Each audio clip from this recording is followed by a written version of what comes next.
What if the fearless Vikings, those iron-souled sailors of the north, set out across the Atlantic without ever lighting a single fire on their ships? No glowing coals, no warm hearth to gather around, just cold, wind, and the endless roar of the sea. It sounds impossible, but that's exactly what they did.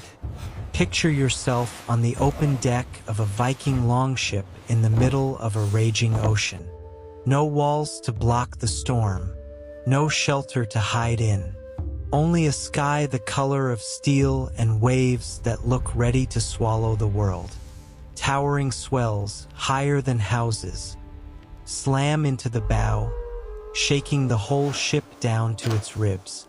Salt spray freezes on your beard, turning every strand into brittle glass. The wind cuts like a blade, slicing through wool, leather, and skin. Even your breath turns to frost before it can fall to the deck. It's the year 1000 CE.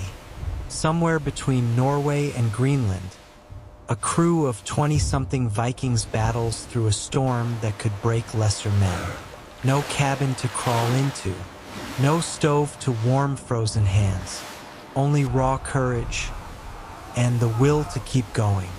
And still they push forward, through wind, through ice, through the kind of cold that steals your strength and tests your soul. Because to the Vikings, the ocean was never the enemy. It was the path. They don't merely survive, they thrive. They cross the same freezing seas that would cripple modern sailors, even with heated cabins and waterproof gear. So how did they do it?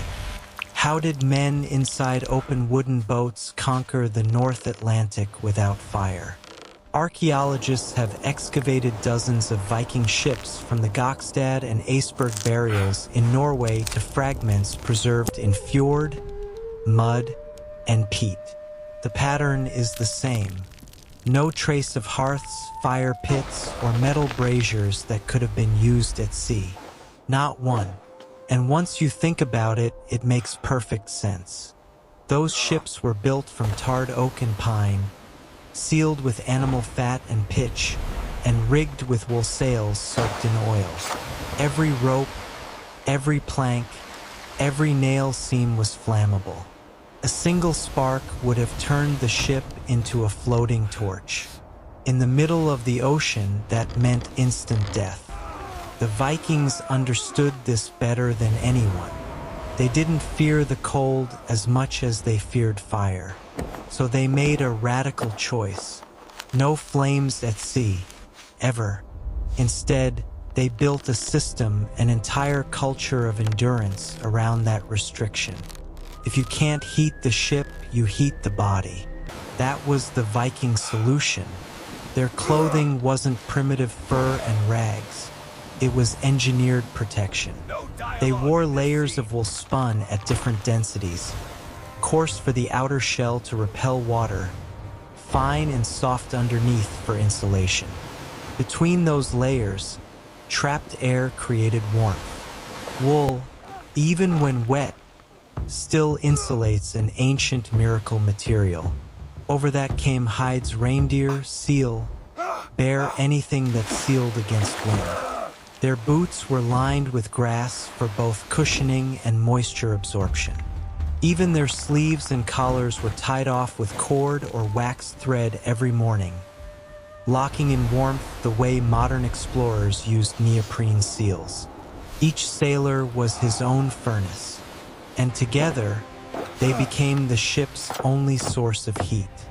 When modern mariners complain of cold inside metal hulls with diesel heaters, remember the Vikings, wrapped in hand-spun wool, braced against the gale, keeping warm through sheer design and discipline.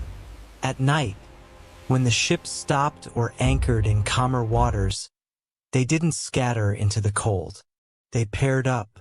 2 men shared a sheepskin and fur sleeping bag, airtight, waterproof, and lined with layers of wool. Inside that cocoon, their combined body heat could raise the temperature by 15, even 20 degrees Fahrenheit. They laid their bedding on raised planks above the bilge water. The lowest sails were dropped to form makeshift tents, trapping warmth under the canopy. It wasn't luxury, it was survival engineering. They knew that one man alone would freeze, but two men, sharing heat, could live through the night. Every inch of the ship became part of a thermal system. Bodies, sails, and would harmonize to what little warmth existed. It's easy to imagine these crews as rugged and reckless. But in truth, they were methodical, disciplined, and astonishingly precise in how they used the human body as a tool against the cold. A ship without fire meant no cooking, so their diet changed too. They packed their voyages with what we'd now call pre-cooked logistics: dried cod and herring, hard bread baked to last for months, fat-based pastes rich in calories. Essentially early energy bars made from animal fat, oats, and berries. They could eat everything cold. Nothing required heat. Nothing risked a flame. Even their liquids were engineered. They carried mead, sour ale, or diluted whey fluids that wouldn't freeze easily and stayed safe to drink. But the true brilliance lay in their network. The Vikings established coastal waypoints, harbor camps from Norway to the Faroes, Iceland, and Greenland.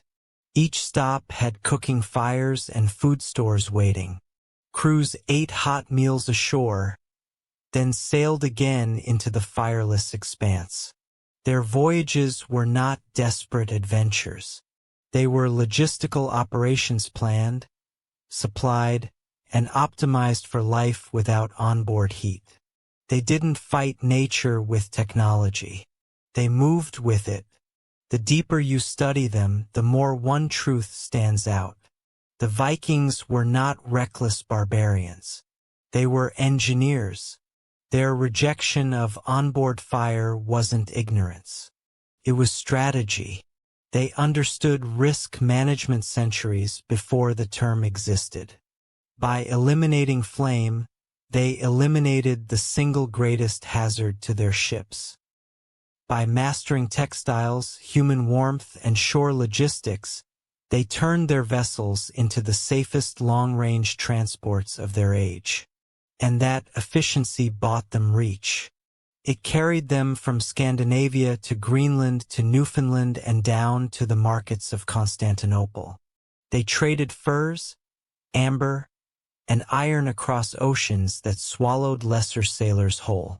Their success was not just courage. It was design thinking before design had a name. They didn't warm the environment. They optimized the organism. They didn't conquer nature. They adapted to it so precisely that nature itself became part of their system. That's why their legend endures. Close your eyes and picture them now. 20 men in an open boat under a frozen sky. The aurora glows green above. The sea is black glass. Their oars rise and fall in rhythm, breath steaming in the air. No light but the stars. No warmth but each other. They don't curse, they embrace it, because the cold is what keeps them sharp, alive, united. They didn't cross oceans in spite of the cold, they crossed because of it. Because in that frozen silence, they discovered the one warmth no fire could give. The warmth of endurance, of brotherhood, of human will forged in ice. And maybe that's why they reach farther than anyone thought possible. Maybe that's why their descendants still carry stories of ships that moved like living creatures across a killing sea.